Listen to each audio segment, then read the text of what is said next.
Perfecto. Bueno, entonces, hoy en la segunda clase de la unidad 2, que es la segunda y última clase sobre teoría de la acción racional y en particular sobre la teoría de Ion-Elster, lo que vamos a trabajar es el fracaso de la racionalidad.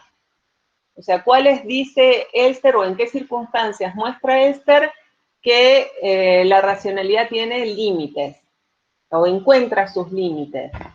¿En qué casos la racionalidad fracasa?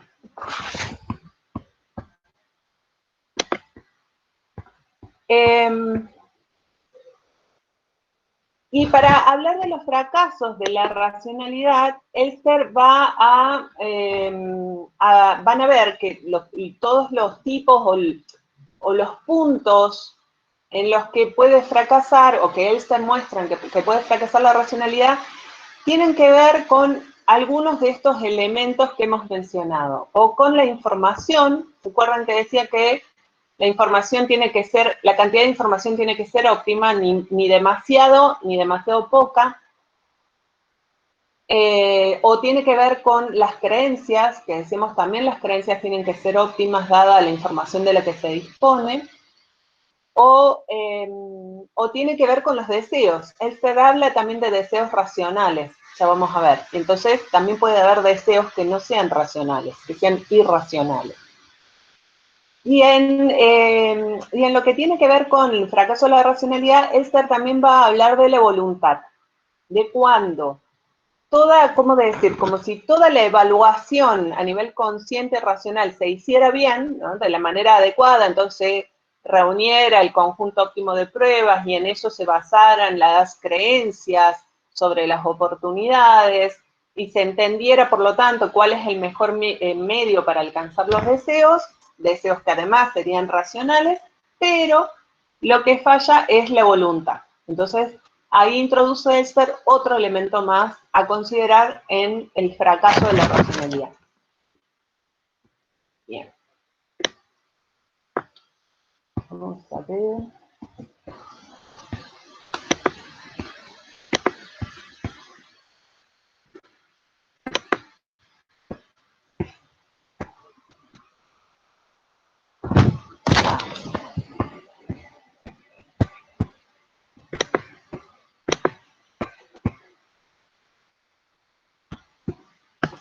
Bueno.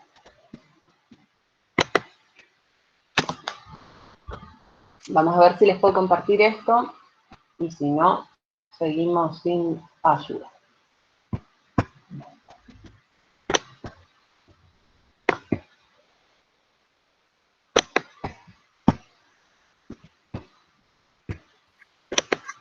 Ahí se ve, Sole.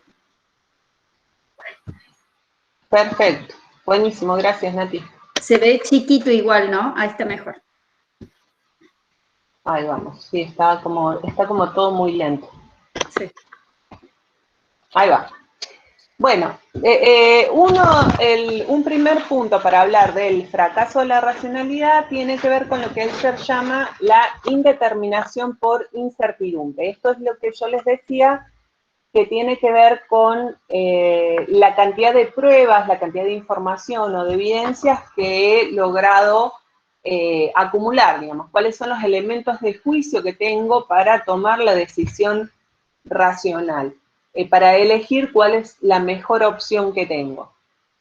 Entonces, esta incertidumbre, digamos, la incertidumbre basada en que no tengo la suficiente información para tomar una decisión racional, puede darse de diversas maneras o por diversas razones. Uno de los modos de la incertidumbre es la indiferencia, que es este caso que pongo aquí, ¿no? La indiferencia es cuando la acción es indeterminada, digamos, no está claro cuál sería el óptimo en una acción, dados los deseos que tengo y las creencias sobre cada conjunto de oportunidad, porque, por ejemplo, es posible que tenga muchos óptimos. Y dice Elster, por ejemplo, cuando uno va a un supermercado y se encuentra con las latas de tomate, por ejemplo, de sopa de tomate, y son todas exactamente iguales una a otra. ¿Cuál es la óptima? ¿No? ¿Cómo elegir cuál es la mejor? Probablemente haya alguna diferencia interna que no logramos conocer, pero a primera vista, aparentemente, son todas exactamente iguales, ¿no? Este es un caso de indeterminación de la acción por incertidumbre, pero una incertidumbre específica, que es la indiferencia. Es cuando hay múltiples óptimos, que son aparentemente todos iguales entre sí y no podríamos comparar y clasificar las opciones. Otro modo de la incertidumbre es la inconmensurabilidad, que, como le dice Elster, ¿no? Cuando no es posible tampoco definir cuál es la mejor opción dados mis deseos, porque tampoco no podemos comparar y clasificar todas las opciones que tenemos, pero porque son inclasificables, ¿no? O sea, porque nos exceden, porque nos llevarían toda una vida y más clasificar las opciones, o porque no podemos. A ver, por ejemplo, acá se me va a complicar porque les quería en realidad mostrar otra cosa, y con esto que está todo muy lento, vamos a ver.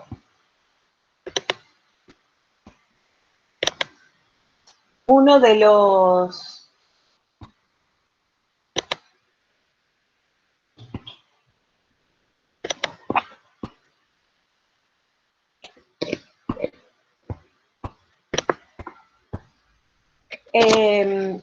una de estas situaciones de inconmensurabilidad, de cuando no es posible reunir, o la prueba que reúno es insuficiente para justificar un juicio sobre los probables resultados de acción, es, por ejemplo, la interacción estratégica y el dilema del prisionero. O sea, si alguien ha escuchado hablar o ha leído algo sobre teoría de los juegos, o sabe algo sobre teoría de los juegos, tiene que ver con esto.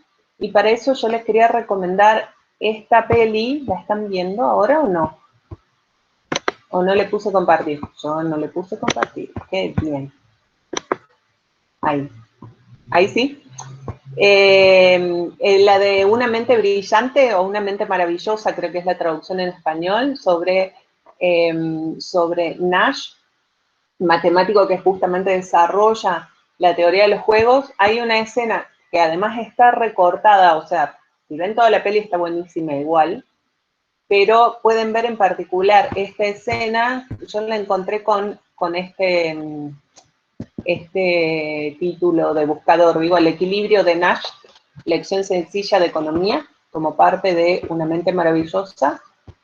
Digo, ahí está solo la escena, es una escena en la que están Nash, o sea, siendo estudiante, un matemático, cuando estudiaba matemática, con sus compañeros en un bar, y son 5 varones, digamos, Nash y 4 amigos, y llegan 5 chicas, una de las cuales les gusta a todos, y uno de ellos propone, bueno, hagamos lo que dice Adam Smith, ¿no? Que gana el mejor, compitamos todos por ella y que ella elija con cuál se queda. Y Nash dice, bueno, no, porque en ese caso todos vamos a perder, ¿no? Él dice,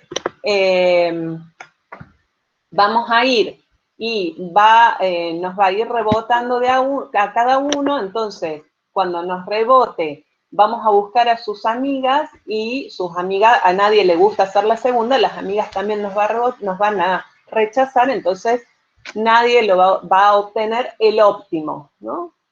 Aquello que deseaban. Entonces dicen, es mucho mejor que cada uno de nosotros se acerque a una de las amigas. Entonces, no nos estorbamos, no competimos entre nosotros, y es mucho más probable que cada uno consiga estar con alguna de las amigas, ¿no? La escena está, digo, además la película está muy bien hecha y explica muy fácil y muy claramente este dilema de teoría de los juegos. Otro modo de explicarlo es el más conocido, que es el de el dilema del prisionero, que es cuando se cuando a dos prisioneros los interrogan de manera separada y les dicen, bueno, si usted delata a su compañero, digo, a dos que han cometido el mismo crimen en colaboración, dice, si usted delata a su compañero, le damos solo 1 año de prisión, y si no lo, si el otro no lo, ¿cómo es? Si lo delata, le damos 1 año. Si no lo delata y el otro tampoco lo delata, cada uno va a tener 8. Y si usted lo delata y el otro no, usted tiene 0 y el otro 10, y si es al revés, al revés. Es decir, ¿cuál es la idea de esto? La estrategia dominante, es decir, el óptimo de manera individual, depende de qué hace el compañero. Y no tengo comunicación con el compañero para saber si el compañero va a tener una actitud cooperante conmigo o no cooperante. Es decir, si va a callar para cubrirnos a los dos, de modo que los dos vamos a ser condenados, pero por 8 años, no por los 10 años, ¿no? Es decir, es un subóptimo. O si se va a jugar a delatarme, y de esa manera, y de esa manera perdemos los dos, ¿sí? Es decir, cuando hay interacción, es muy probable que la estrategia dominante a nivel individual no funcione. Eso lo vamos a volver a ver ahora en un rato cuando veamos interacción. Y en ese caso no se busca un óptimo, sino que lo más recomendable es pensar en un subóptimo. Pero volviendo a lo que estábamos trabajando, que era cuando la racionalidad fracasa por falta de información suficiente, es decir, por incertidumbre. Habíamos dicho, uno de los modos es la indiferencia, cuando las opciones son igualmente buenas, o la inconmensurabilidad, cuando no podemos evaluar, por distintas razones, no podemos evaluar cuál es la mejor opción. Una es, en este caso, en la interacción estratégica. No podemos evaluar cuál es la mejor opción porque no sabemos, no tenemos información o acceso a la información de lo que va a hacer nuestro compañero. Otro caso es el de incertidumbre sobre el futuro. Por ejemplo, cuando queremos elegir una carrera universitaria, ¿no? Hay un montón de información que no podemos manejar. No sabemos cómo nos va a ir en esa profesión, no sabemos si nos va a gustar finalmente estudiarla o no, no sabemos con exactitud si nos va a gustar ejercerla o no, y no sabemos si cuando seamos mayores vamos a tener, seguir teniendo los mismos intereses y gustos que ahora, por ejemplo, ¿no? Y eso no lo podemos saber, digo, es una cantidad de información inconmensurable. Entonces, del mismo modo cuando tomamos decisiones de parejas o de tener hijos, ¿no? De parejas estables o de tener hijos.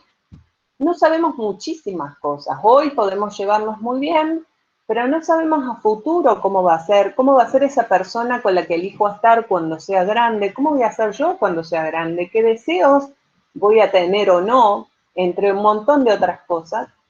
Y lo mismo cuando uno decide tener hijos. Son decisiones, este tipo de decisiones a largo plazo, son inconmensurables, digamos. Recabar información, para recabar la información necesaria para tomar la decisión óptima, necesitamos justamente toda la vida. Y mientras tanto, la decisión ya está tomada. Digamos, no hay forma de recabar la información antes de tomar la decisión, ¿sí? Entonces, dice Esser, cuando sucede eso en general, que son muchas las situaciones de la vida cotidiana, lo que solemos hacer es elegir por tomar decisiones por causas que son periféricas, digamos, que son coyunturales. Por ejemplo, la universidad me queda cerca, no sé, conozco a alguien, algún compañero, algún amigo que también va a ir a eso, ¿no? Va a ir a estudiar esa carrera. Digo, los detonantes empiezan a tener peso razones muy secundarias. Bien, hay otras, bueno, por eso decía en muchos casos en que se termina tirando una moneda, ¿no? También. Y se actúa, dice Esther, de manera más o menos arbitraria. Y se toma una opción que sea lo bastante buena, pero que está lejos de ser la óptima. Entonces, en ese caso, y según la definición tan estricta de racionalidad que plantea Esther y los teóricos de la acción racional, que es una racionalidad que busca el óptimo, entonces, bueno, se está trabajando de manera buena o de manera bastante buena, de acuerdo a los deseos, pero lejos de lo óptimo, ¿no? Y Pascal decía eso, ¿no? Que no hay nada tan conforme a la razón como el desacuerdo con la razón, ¿no? Que a veces no hay nada más racional que abdicar de la racionalidad, porque la racionalidad nos llevaría, por ejemplo, a una búsqueda de pruebas infinitas, como en los casos que hemos estado mencionando. Hay otros casos de inconmensurabilidad, por ejemplo, los casos que creo que ya hemos hablado la vez pasada, la clase pasada, de diagnósticos médicos. Los diagnósticos médicos que son sobre situaciones, digamos, cuando no es posible reunir toda la información porque urge tomar una decisión para salvar o no una vida. Digamos, si tuvieran que hacer todos los análisis necesarios para tomar una decisión informada, basada en las evidencias suficientes, tal vez el paciente puede morir. Entonces, lo que se hace en general es tener pálpitos informados, como dice Bourdieu, que es el autor que vamos a ver más adelante, ¿no? Basados en la experiencia, en la trayectoria, se toman también decisiones lo suficientemente buenas, basadas en ese conocimiento adquirido, pero no en la evidencia sobre el caso en particular.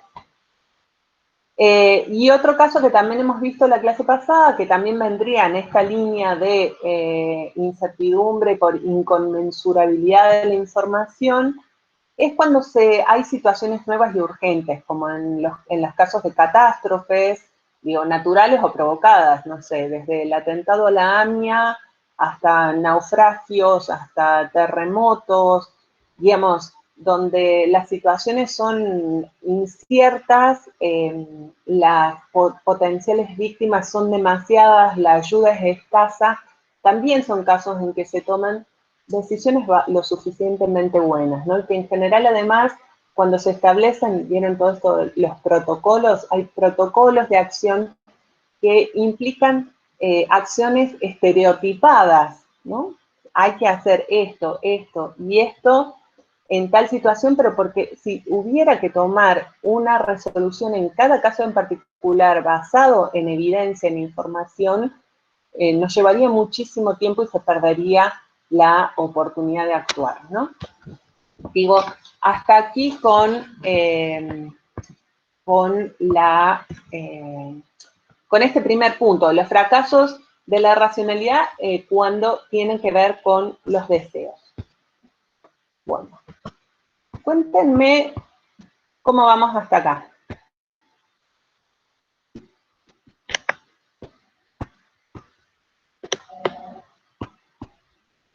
¿Me escuchan?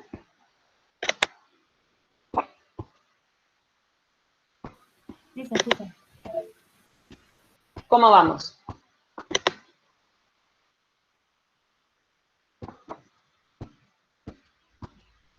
Buenísimo, muchas gracias. Bueno, el otro caso, ahora vamos con, digo, estuvimos con los fracasos de la racionalidad relacionados con la falta de evidencia suficiente, de información suficiente. Otro tiene que ver con, les decía, la debilidad de la voluntad, dice Esther, ¿no? Cuando elijo, digamos, hago todo el proceso a nivel consciente, de manera correcta, digamos, en términos racionales, pero elijo a sabiendas y deliberadamente lo que no es el mejor medio para alcanzar mis deseos, ¿no? Es un ejemplo clarísimo de eso, es o son las dietas, ¿no? A largo plazo quiero o subir o bajar de peso, digo, hago una dieta con ese objetivo, pero supongamos una dieta para bajar de peso a largo plazo, y en lo inmediato deseo fervientemente comerme una torta que saldría de la dieta. Esa tensión entre los deseos actuales y el deseo futuro o a largo plazo, digamos, y la elección a sabiendas de la ruptura de ese proyecto a largo plazo, implica debilidad de la voluntad, diría Elster, acá hay un fracaso de la racionalidad por debilidad de la voluntad. Lo mismo con estudiar, lo mismo con hacer gimnasia, digo, lo mismo con todos aquellos proyectos a largo plazo que implican esfuerzos y que en lo inmediato hay deseos en tensión presentes que implican romper con ese proyecto a largo plazo, ¿no?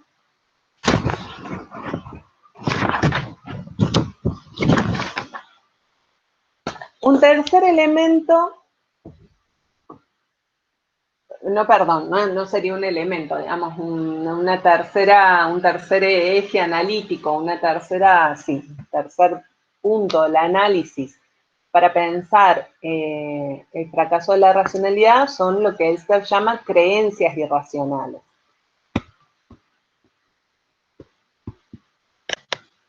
Si pensamos que para Elster las creencias son lo que está basado en evidencia, lo que está basado en pruebas o en información disponible,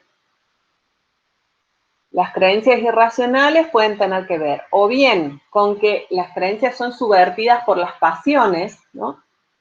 En este sentido de, por ejemplo, que tiendo a creer que las cosas son o los hechos son como yo quisiera que fueran, ¿no? Eso hay muchos psicólogos y terapeutas, digo, que trabajan en términos individuales que hablan mucho de esto, por ejemplo, en las familias, ¿no? Cuando hay algún secreto de familia que en realidad es más que evidente para cualquiera que lo mira de afuera, pero que las y los integrantes de la familia realmente sostienen ese secreto porque quieren creer que las cosas son como la persona que está ocultando algo dice que son, ¿no? Pero que todas las evidencias muestran que no lo son. Entonces, digo, ahí hay una subversión, diría Elster, de la creencia por las pasiones, ¿no? Bueno, o este ejemplo de la canción que creo que se la mostré también en la clase pasada, digo, el miénteme como siempre, necesito creerte, ¿no? Ese bolero hace alusión a esto, a esta idea. ¿Sí? Necesito creerte culpable o no. Que no me interesa saber la verdad. Grande Luis Miguel. No me interesa saber la verdad, ¿no? Necesito creer que es verdad, aunque sea mentira. Digo, bueno, esta es una creencia irracional subvertida por pasión. Pero también hay creencias irracionales que, dice el ser, pueden estar ligadas de manera directa o de manera indirecta a la recolección de pruebas. Es decir, a la recolección de evidencias, a la recolección de información. Por ejemplo, pueden estar basadas en información falsa, ¿no? Digo, nuevamente nuestra amiga Canosa con el dióxido de cloro, igual, muchísima gente consumiendo esto, no solo en Argentina, sino en otros países, basados en información comprobadamente errónea. O pueden estar también basados en información falaz. Por ejemplo, las falacias estadísticas son uno de estos modos de presentar información que no es errónea, pero que induce a interpretaciones erróneas. Por ejemplo, digo, volviendo a nuestra actualidad pandémica, no es lo mismo hablar de cantidad de infectados en total, ¿no? Con el número entero, digo, y ustedes lo sabrán mejor o tendrán mejores explicaciones que la mía con los profes de estadística, que hablar de tasas de incidencia de la enfermedad según cantidad de habitantes.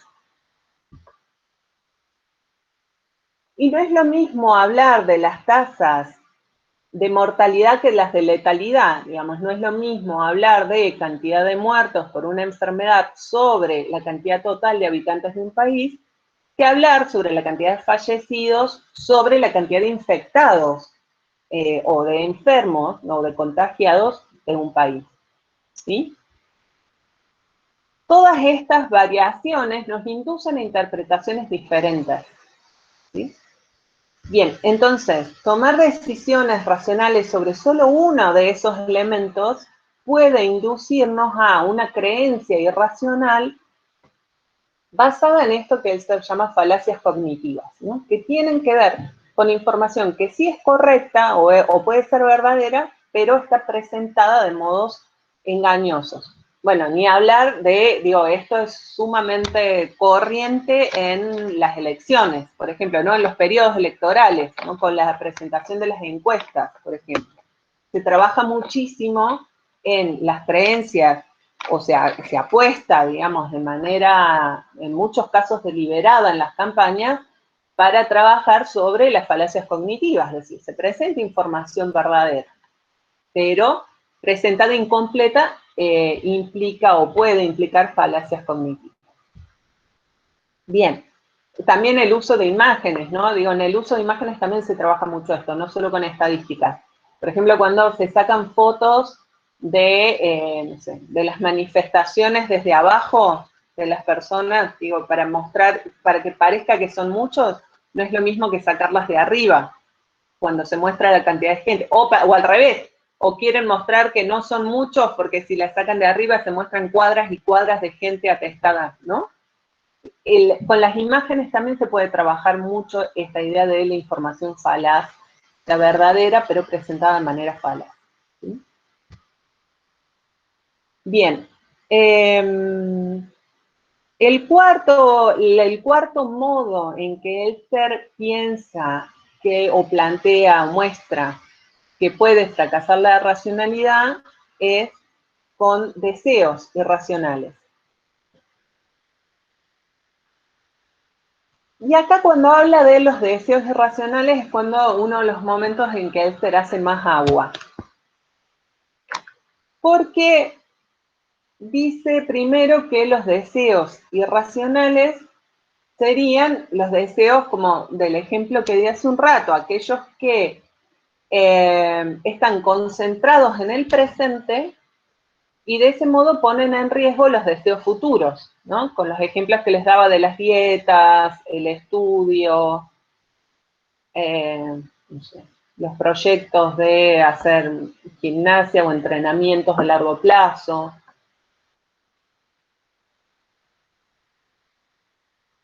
Pero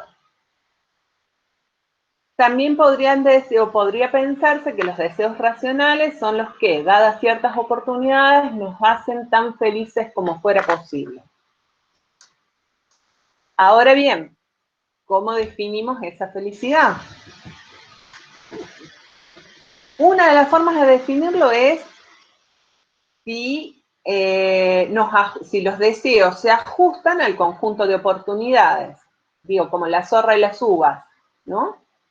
También el ejemplo que trabajábamos en la clase pasada. Las uvas, deseo primero las uvas, están demasiado altas, no las alcanzo, entonces me adapto a mi conjunto de oportunidades, digo, no quiero más uvas, ¿no? Con esta idea de que la felicidad o que el deseo racional tiene que ver con adaptarse a las oportunidades con las que contamos, funcionan, fíjense, todos los manuales de autoayuda, ¿no? Todas las recomendaciones de la autoayuda tienen que ver con eso, con quiérete a ti mismo, acéptate como sos, ¿no? El levantarse, mirarse al espejo y decir qué linda que soy, qué fantástica que estoy, vamos para adelante. Todo eso tiene que ver con aceptar lo que se tiene, aceptar el conjunto de oportunidades y no pensar en la modificación de las oportunidades. Piensen de qué manera todas las recomendaciones de todos los manuales de autoayuda lo que buscan o lo que hacen es poner énfasis en aceptar las propias condiciones, las propias oportunidades. ¿Qué es lo que están dejando de lado en términos sociológicos, según lo que venimos charlando hasta ahora? ¿Qué están dejando de lado en su visión, en su conceptualización implícita sobre las oportunidades? ¿Alguien se anima? ¿Se les ocurre algo? ¿Se acuerdan que yo les decía cuando hice en la unidad 1, en la clase, la videoclase de la unidad 1, y lo dije también en la clase pasada, en la primera clase de la unidad 2, que en todas los modos de intervención o las estrategias de intervención, ¿no? Yo les decía en las políticas públicas, los planes y programas de gobierno, los proyectos de las organizaciones sociales, digo, en todo lo que plantean estrategias de intervención, hay siempre implícita una teoría de la acción social. ¿Se acuerdan? Decíamos, toda estrategia de intervención es una teoría de la acción puesta en acción. Bien. Los manuales de autoayuda también son estrategias de intervención, ¿no? También se buscan el cambio, algún tipo de cambio, aunque sea la aceptación. Digo, pasar de la no aceptarse a aceptarse ya es una modificación, ¿no? Aunque sea individual, hay una estrategia pensada que busca una modificación en la situación personal. Digo, en general, los manuales de autoayuda tienen que ver con una modificación de una situación personal. En los manuales de autoayuda, cuando se plantea con diferentes palabras, pero en general una de las cosas fundamentales que se repiten todos es la aceptación de las propias condiciones. En términos de la teoría de la acción racional diríamos la aceptación de las oportunidades o la adaptación de nuestros deseos al conjunto de oportunidades que tenemos. Diríamos así en términos de teoría de la acción racional. Bien. ¿Qué conceptualización de las oportunidades hay si la única manera de ser feliz es adaptarse al conjunto de oportunidades? ¿Profe? Diga. Sí, no caería como en un estructuralismo determinista, digamos, en el sentido de que no se da lugar a la acción subjetiva de los sujetos para poder cambiar el conjunto de oportunidades y la estructura que tienen. A la vez tampoco se daría lugar a una acción colectiva también que cambie este conjunto de oportunidades. Exacto. Sí, por un lado, digo, no es estructuralista, digo, el estructuralismo implica otras cosas que tienen que ver con, llevado a su extremo, ¿no? Con la determinación de la acción por las condiciones. Digo, hay otro enfoque. En los enfoques de los manuales de autoayuda en general hay mucho puesto sobre el individuo, digo, hay mucha carga puesta sobre la acción humana individual, o sea, tienen fe en el individuo y en la libertad individual más allá del conjunto de oportunidades, que es lo opuesto en ese sentido al determinismo estructuralista. De que estructuralismo no, pero sí una apuesta a la acción humana individual y no colectiva sin ninguna duda, sí, como dicen los compañeros y compañeras en el chat, compañeras casi todas, que deja de lado la posibilidad de cambio de ese conjunto de oportunidades, pero además, claro, no existe la rebeldía, no existe el progreso, totalmente, todo lo que comentan en el chat, pero además, fíjense que también conceptualiza el conjunto de oportunidades del mismo modo que la acción racional. Piensa las oportunidades como dadas y no se tiene en cuenta que los sujetos podemos trabajar para ampliar y mejorar nuestro conjunto de oportunidades o para reducirlo, digamos, pero los sujetos incidimos sobre nuestro conjunto de oportunidades. Digamos, el esfuerzo que hacen ustedes ahora para estudiar, para estudiar en general, pero mucho más ahora, estudiar desde la casa, con las conexiones precarias que tenemos o no, con la familia dando vueltas, o compañeros o compañeras de habitación, o no, o totalmente solos y con poco contacto con los demás, etcétera. El esfuerzo especial que implica estudiar en esta coyuntura es una apuesta de ustedes a cambiar su conjunto de oportunidades. Ustedes están buscando, en términos de la teoría de la acción racional, ampliar su conjunto de oportunidades, ¿no? Porque se supone, digo, creemos que tener una carrera, que tener un título, que tener determinados conocimientos amplía nuestro conjunto de oportunidades sobre lo que podemos hacer o no podemos hacer en una sociedad y para nuestro provecho personal individual también, ¿no? De manera colectiva, pero también como proyecto personal, ¿sí? Lo que se pierde en los manuales de autoayuda es esto, esta idea de que los sujetos también podemos modificar nuestro conjunto de oportunidades. Y a veces metemos la pata y arruinamos todo y nuestro conjunto de oportunidades se reduce aún más de lo que ya estaba, digamos. Pero no es que las oportunidades son algo dado, externo a los sujetos, ¿no? Digo, las oportunidades también son construidas. Entonces, en eso coinciden extrañamente los manuales de autoayuda y la teoría de la acción racional, en que piensan a las oportunidades como algo dado, que está ahí afuera y que o nos adaptamos o morimos. Digo, o nos adaptamos o perdemos la posibilidad de ser felices, ¿no? Y no hay una idea de la posibilidad de trabajar en una modificación de esas oportunidades. Ni hablar de la cantidad de otros elementos que se pierden de vista, como esto de decir, bueno, acepta tu cuerpo tal cual es, sí, pero vivimos en sociedades que son gordofóbicas. Entonces no alcanza con que yo me dé besos en el espejo todos los días y salgo y me discriminan, ¿sí? Y siento los rechazos, siento las críticas, siento las sugerencias veladas. No alcanzan, ¿no? ¿Profe? Sí. Bien. Sebastián habla. Sí. Una consulta. Esto también se puede observar, por ejemplo, en políticas públicas habitacionales, cuando, por ejemplo, como se hace en las villas de Buenos Aires, que se las pinta de colores, se las adorna y no se soluciona de decir, bueno, vamos a construir viviendas dignas para estos habitantes, por ejemplo. Que es eso, no pensar en mejorar las oportunidades habitacionales, sino simplemente darle una lavadita de cara y ya está, se queda ahí. Más o menos me hace acordar a los libros de autoayuda también. Sí, bueno, ahí me parece que, Sebastián, que me parece que entra en juego un montón de otras cosas más, ¿no? Digo, son, digamos, son tipo de políticas muy complejas porque, digo, complejas para analizar, en realidad son muy básicas, son políticas muy básicas, pero digo, son muy interesantes y complejas de analizar porque en realidad ahí no hay un fracaso de la racionalidad en el sentido del que estamos viendo con Esther, de que hubiera, digamos, no hay un error, o sea, esas políticas no están buscando el cambio de las condiciones objetivas o el cambio de las oportunidades de esas personas, digamos, lo que están buscando es mostrar para los demás y para afuera que como si hubiera un cambio, ¿verdad?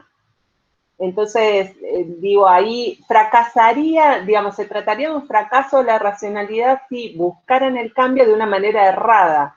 Yo me permito dudar profundamente de que lo que estén buscando sea un cambio de las condiciones reales de vida de esas personas, digamos. Me parece que logran lo que buscan, que es mostrar esa lavada de cara, pero hacia afuera, los que vemos las villas desde afuera, digamos, ¿no? Parece que hacia adentro, y eso es una de las cosas que he mostrado sobre el avance de la pandemia fuertemente, cuando empezó a entrar en alguna de las villas de Buenos Aires, y que no tenían agua para esa recomendación tan básica y elemental que nos hacían de lavarnos las manos con frecuencia, digamos, que fue una de las primeras denuncias que hicieron los dirigentes, las dirigentes de las villas de emergencia, ¿no? Sí, eso. Pero sí en el sentido de, digo, me parece que la relación que vos hacías es en ese sentido de lo precario de la intervención, ¿no? De la lavadita de cara, digo. Bien, volviendo a los deseos irracionales, digo, hay otra cosa para tener en cuenta en materia de deseos irracionales, y es a ver, por un lado esta idea de el ser feliz que adaptándose a las oportunidades exigentes, o sea, adaptar los deseos a las oportunidades que tenemos. Pero bueno, otros como estamos planteando ahora, podemos decir, bueno, no, el deseo racional no es el que se adapta a lo exigente, sino el que empuja las fronteras de lo posible, ¿no? El que trata de ir más allá. Dice Elster, los que buscan un grado óptimo de frustración, ¿no? Los que esperamos que las condiciones o las oportunidades no sean lo que son y tratamos de empujarlas, de ampliarlas, de tratar de ir más allá, es muy posible que nos frustremos. Pero dice Elster, acá lo que está en juego es, o está midiéndose en materia de racionalidad, es cuál sería el grado óptimo de frustración. O sea, hasta dónde la frustración va a ser una, digamos, el llegar a la frustración es una estrategia racional o eso está mostrando la irracionalidad de la acción, ¿no? Pero bueno, Elster hace estos planteos, pero no termina de resolver este punto. ¿Se acuerdan de ese lema de lo imposible solo cuesta un poco más? ¿Se acuerdan? Bueno, esta idea de lo imposible solo cuesta un poco más está, por supuesto, en las antípodas de los manuales de autoayuda.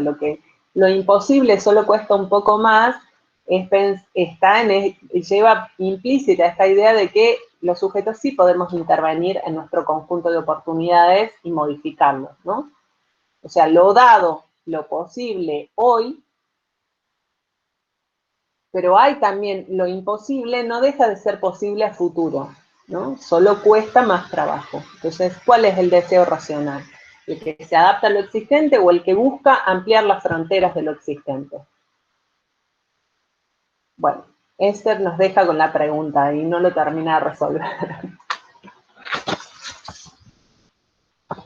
Bien, hasta aquí con las posibilidades de fracaso de la racionalidad. ¿Dudas, consultas, comentarios? ¿Profe? Sí, Paloma. Sí. No, que no termino de entender si Elster adhiere o no a la teoría de la acción racional, porque siento que todo el tiempo le está como criticando y encontrando, por ejemplo, los fracasos de la racionalidad, entonces, bueno, no me termina de quedar claro eso. Bueno, él sostiene que ese es su modo de, por eso les recomendaba que vean también esa conferencia. Creo que ahí también lo dice, pero lo dice y lo escribe muchas veces. Él todo el tiempo está buscando cómo complejizar, tratando de complejizar la teoría de la acción racional, pero no deja de defenderla como opción, digamos. Pero esa, digamos, esa es su perspectiva. Ese es su planteo, decir, bueno, tenemos que ser conscientes también de sus limitaciones, pero eso no quita la posibilidad de analizar la acción social desde la racionalidad. O sea, eso a él no lo hace abandonar la racionalidad. Por eso me parece, digo, por eso elijo a este autor para trabajar teoría de la acción racional, porque es sumamente interesante en ese sentido. Digo, está todo el tiempo, y esto que vemos en clase es una partecita en su obra, ¿no? Y está todo el tiempo buscándole esas vueltas. Digo, que es muy sencillo leer y es muy agradable de leer. Digo, si les interesa después algún día ver otros libros de Elster y quieren consultarme sobre eso, les puedo recomendar porque, digo, es muy interesante en ese sentido, incluso para quienes no trabajamos con la teoría de la acción racional, ¿no? Nos hace pensar un montón de cosas y pensar en un montón de detalles de estas vueltas a la racionalidad, de estas dificultades que tiene la racionalidad y de estos límites con los que se encuentra la racionalidad. Sí. Pero él no deja de defenderla como una opción teórica posible. Digo, hasta ahora que es un hombre re grande ya. Sí.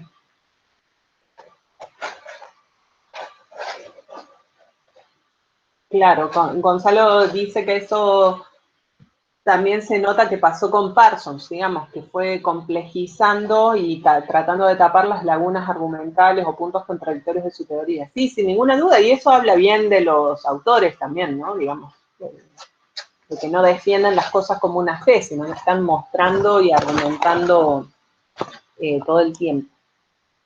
Bien, Hay otro punto para considerar los límites de la acción racional. Digamos, lo que vimos hace un rato tiene que ver con pensar la acción humana individual, ¿no? La acción racional individual. En este caso también, pero acá lo que pone énfasis Elster es en pensar las consecuencias no intencionales que tienen las acciones individuales racionales. Es decir, las acciones racionales pueden ser el mejor medio para alcanzar un fin dado a nivel individual, pero en el conjunto social pueden tener consecuencias no intencionales, es decir, consecuencias que no estábamos buscando. Y tener resultados que no buscábamos, que están más allá de nuestra intención. Una de esas consecuencias no intencionales puede ser positiva en términos sociales, como la idea que plantea justamente Adam Smith, que lo nombrábamos hace un rato, cuando habla de la mano invisible del mercado, ¿no? Adam Smith se imagina una sociedad en la que si todos buscamos el mejor medio de alcanzar nuestros deseos, bueno, lo dice en términos económicos, pero es una teoría que se ha extendido, digamos, para diferentes áreas de lo social. Si cada uno a nivel individual busca el medio óptimo para alcanzar sus objetivos, se supone que como conjunto social vamos a estar mejor, ¿no? La mano invisible del mercado tiene esa idea, es una idea optimista sobre la sociedad y sobre la racionalidad individual, ¿no? Desde otra perspectiva, digo, los que se pueden dar los fenómenos de contrafinalidad, ¿eh? Es cuando buscando el óptimo a nivel individual, todos estamos peor. Por ejemplo, los incendios, ¿no? Hay quienes incendian sus campos para liberarlo, digo, hay una acción racional ahí.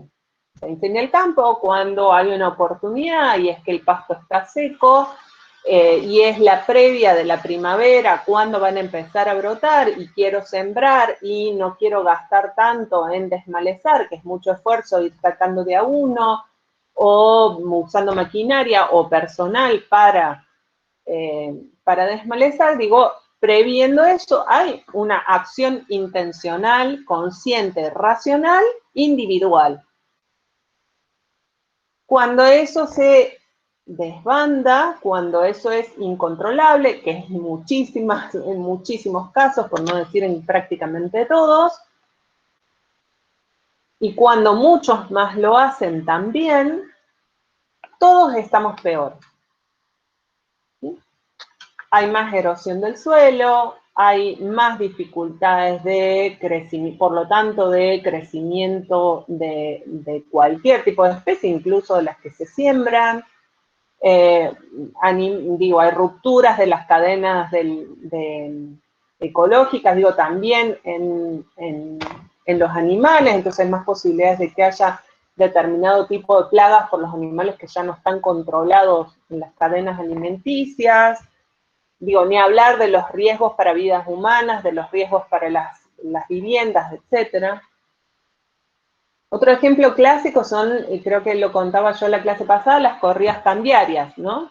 Cuando, como en el 2001, nos dicen que, o empieza a correrse el rumor de que hay una crisis muy grande en el país y que, por ejemplo, es muy probable que los bancos se queden con nuestros ahorros, a nivel individual lo que hacemos es ir a retirar nuestros ahorros, ¿no? De los bancos. A nivel individual es una acción racional, cuando eso se hace a nivel colectivo colapsa el sistema económico que está sostenido, entre otros pilares, por el sistema financiero.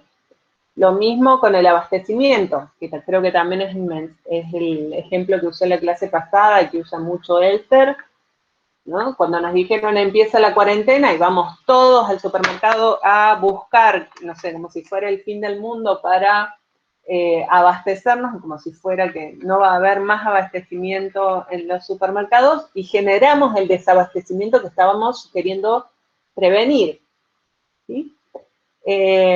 Bien, etcétera, etcétera. Digo, en teoría económica hay muchísimos ejemplos en ese sentido, digo, también en corridas inflacionarias. Entonces, una consecuencia no intencional es que buscan con una acción humana individual racional, a nivel social, la consecuencia es que están todos mejor, pero no lo busqué, o que están todos peor, tampoco lo busqué. Y otra es cuando el beneficio excede al daño acumulativo a nivel social. Esto es cuando estamos mejor, pero no tan bien como podríamos haber estado. Y por ejemplo, el ejemplo clásico es el dilema del prisionero, ¿no? Esto de la teoría de los juegos que yo les explicaba hace un rato. Entonces, en el caso de esa escena de la película de Una mente brillante, todos estamos mejor, o sea, todos los amigos están mejor porque tal vez se quedan con alguna de las, o pueden salir con alguna de las chicas porque los aceptan, pero no están tan bien como hubieran querido porque no están con la chica con la que querían estar todos. O el dilema del prisionero, ¿no? Si cooperamos, cooperamos entre nosotros, o sea, los prisioneros entre nosotros y no nos delatamos, exacto, está mal, pero no tan mal, tal cual. En realidad estamos mejor de lo que podríamos, no estamos tan bien como podríamos haber estado.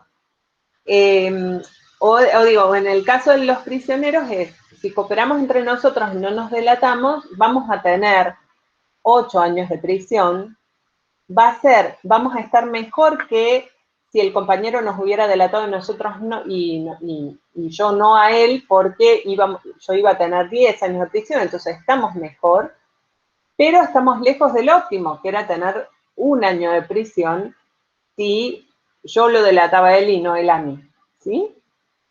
Entonces, eso es un subóptimo. Estamos bien, mejor que el daño que nos hubiéramos provocado entre los dos, pero no lejos del óptimo individual. Entonces, estos son los 3 casos de consecuencias no intencionales de la acción, ¿no? Como a nivel social, las cosas son diferentes que pensadas a nivel individual. Y lo mismo con la interacción. Cuando se produce la interacción, fíjense que los casos que yo mencioné hace un rato es cuando hay acción humana individual, pero sin interacción con los demás. O sea, yo no entro a jugar, a comunicarme ni interactuar con los demás, ¿no? Sino que todos actuamos de la misma manera, de manera acumulativa a nivel social.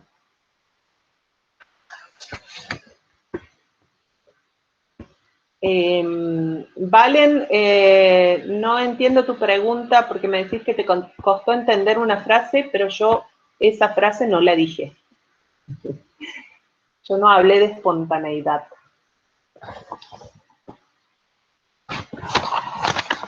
Bien, entonces decía, hace un rato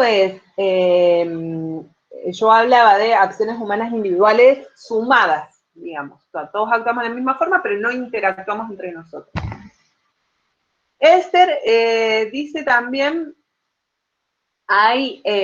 cuando hay interacción de 2 o más individuos racionales, pueden hacerse mucho más mal a sí mismos que cuando no interactúan, que lo que hubiera podido suceder. Digo, una vez más vuelve a estar sobre los ejemplos de teoría de los juegos, ¿no? Con la delación, con la traición, etc. ¿Cuál es la salida a la teoría de los juegos? Es que, a este dilema del prisionero es cuando hay más interacciones. Entonces, si hay algún modo en que empieza la traición o la delación a ser castigada, a ser sancionada de alguna manera, en interacciones subsiguientes, entonces ahí pueden articularse, interactuar de manera cooperante para buscar un subóptimo, ¿no? No lo mejor, pero algo que sea bastante bueno para cada uno. Bien. Hasta acá llegamos con lo que tiene que ver con la acción racional. ¿Se acuerdan que yo la primera clase, la acción orientada por la racionalidad, la primera clase de esta unidad, la clase pasada, yo les decía que hay que Esser dice que hay dos mecanismos de producción de prácticas. Uno es por elección racional, que es todo lo que estuvimos viendo entre la clase pasada y esta, y otro es por cumplimiento de normas. Iba a entrar ahora muy poquito en el cumplimiento de normas, solo para que tengan una idea de cómo plantea Esser en el marco de la teoría de la acción racional el cumplimiento de normas, que es justamente lo contrario o a primera vista es contrario a la acción racional, ¿verdad?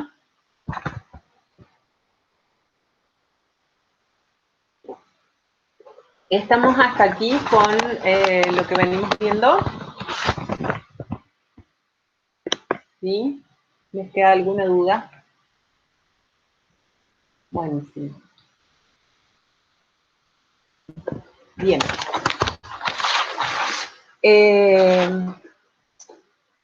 Lo que Valen, que me decías lo de una frase de Elster del libro, no sé, no podría ayudarte, digamos, así descontextualizada, habría que leer de qué viene hablando en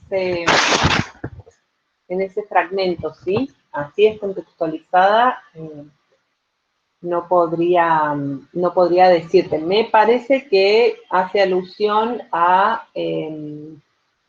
al tipo de ejemplos como el de esto que yo decía de las dietas, del estudio, o de Ulises y las sirenas, digamos. El no ser espontáneo ahora, digamos, el atarse al mástil para poder escuchar a las sirenas, ¿no? Me parece que puede tener que ver con eso. Pero no lo sé, hay que leer ese texto bien. Bien, vamos a ver un poco entonces de la acción por cumplimiento de normas. ¿Y qué relación tiene la acción por cumplimiento de normas con la racionalidad? La acción por cumplimiento de normas se aleja de la racionalidad porque no está orientada a un fin, ¿verdad? No es una acción instrumental, o sí, a veces, ya vamos a ver. Pero en principio no está orientada a un fin, está orientada por normas. Entonces, hay veces en que la acción por cumplimiento de normas se apoya, o sea, se produce por la amenaza de las sanciones sociales. Entonces, eso hace que sea racional cumplir con las normas. O sea, se busca evitar la desaprobación de otras personas, ¿no? Si compartimos socialmente normas de aprobación y desaprobación y queremos evitar ser desaprobados, resulta racional seguir la norma. Porque ahí la racionalidad está puesta en el deseo de evitar ser desaprobado, ¿no? De que los demás digan que desubicada o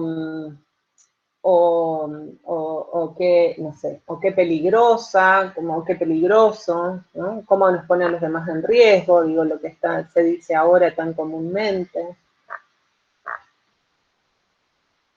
Otra opción es que se siga la norma porque lo que se busca es evitar castigos, ¿no? Los castigos que la misma norma prevé para quien la viola. Entonces, en este contexto no voy a hacer determinadas cosas que están prohibidas porque me pueden poner una multa tremenda. O al principio de la cuarentena nos podían llevar detenidos o detenidas, ¿no? Entonces, hay una racionalidad puesta en evitar el castigo previsto. Y otras veces simplemente se las cumple para evitar las emociones que provocan. Por ejemplo, la vergüenza o la culpa, ¿no? Que no necesariamente tienen que ver con los demás, sino ya con algo más interno, más individual. A veces está reforzado por los demás, pero no siempre, ¿no?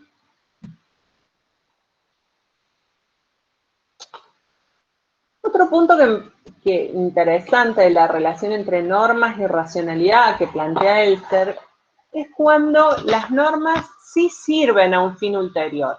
Por ejemplo, muchas de las normas de las religiones antiguas, sobre todo del judaísmo, por ejemplo, sí servían a un fin ulterior de política pública.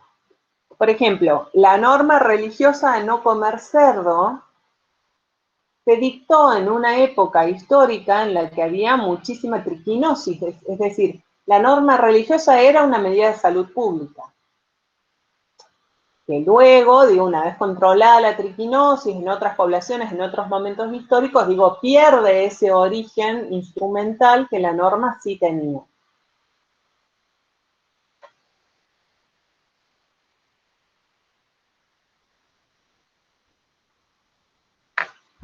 Y hay otras que no sirven a ningún fin ulterior, digamos, y que ahí se desligan ya de la acción racional. Otras también más desligadas de la acción racional son las normas que tienen que ver con los códigos de honor. ¿Sí? Por ejemplo, las venganzas por honor.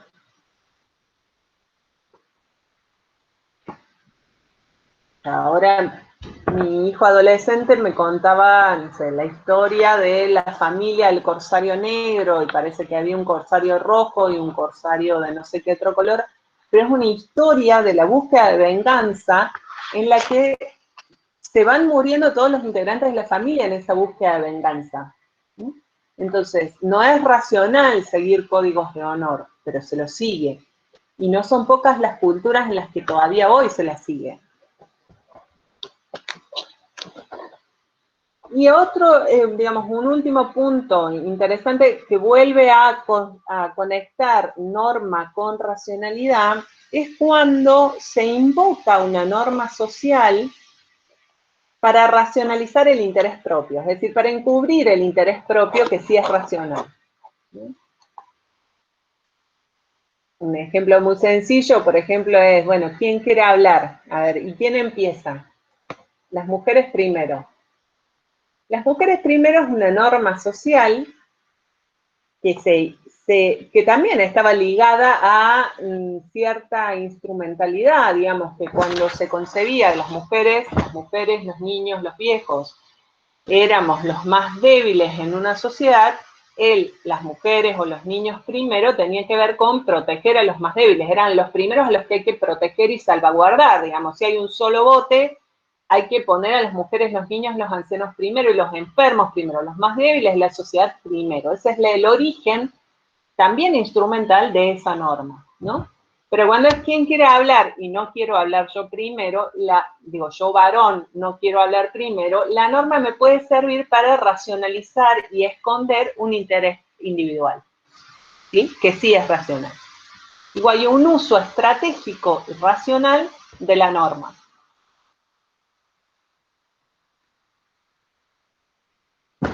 Y dice Elster también que siempre las normas operan como parte del conjunto de oportunidades para la acción racional. ¿Sí? Entre mis opciones y restricciones también están las normas sociales. Me parece, lo interesante, o lo que a mí me parece interesante de este planteo es que nos muestra de qué manera se pueden tomar distancias estratégicas frente a las normas. ¿Sí? Y eso va a implicar márgenes mayores o menores de impunidad de los sujetos. Bien. Bueno, hasta aquí estaríamos con las teorías de la acción racional y el planteo de Elster, digo, a nivel teórico. entre la clase pasada y esta, lo que hemos visto es cuáles son los elementos que Elster considera que hay que tener en cuenta para que una acción humana sea considerada racional, porque se acuerdan que yo empecé diciendo en la teoría de la acción racional, lo primero que hay que postular es qué es lo que consideramos acción racional. Bueno, entonces empezamos por ahí, ¿qué es lo que Elster considera una acción racional? Y hay 3 condiciones para considerar una acción racional. Después vimos la clase pasada la relación entre oportunidades y deseos y entre creencias e información en la acción racional. En esta clase vimos el fracaso de la racionalidad a nivel de acción humana individual, las consecuencias no intencionales a nivel social de una acción humana individual que sí es racional, que busca el óptimo, y qué pasa cuando hay una interacción. O sea, no hay acción, sino hay interacción, o sea, actúan 2 o más sujetos o individuos racionales. Y ahora sobre el final vimos el otro tipo de acción, que es la acción guiada por normas o la acción por cumplimiento de normas, y cuáles son también sus potenciales vínculos con la acción racional que plantea esta. Bien. Bueno, como les decía, tienen toda la bibliografía, digo, y articulada por puntos, digamos, en el programa. Tienen las guías de lectura también para irse orientando si les interesa. Está también, recomiendo esa conferencia de Elster disponible. Y bueno, y los ejemplos y materiales de ejemplo que les he ido planteando. ¿Dudas, consultas, pendientes?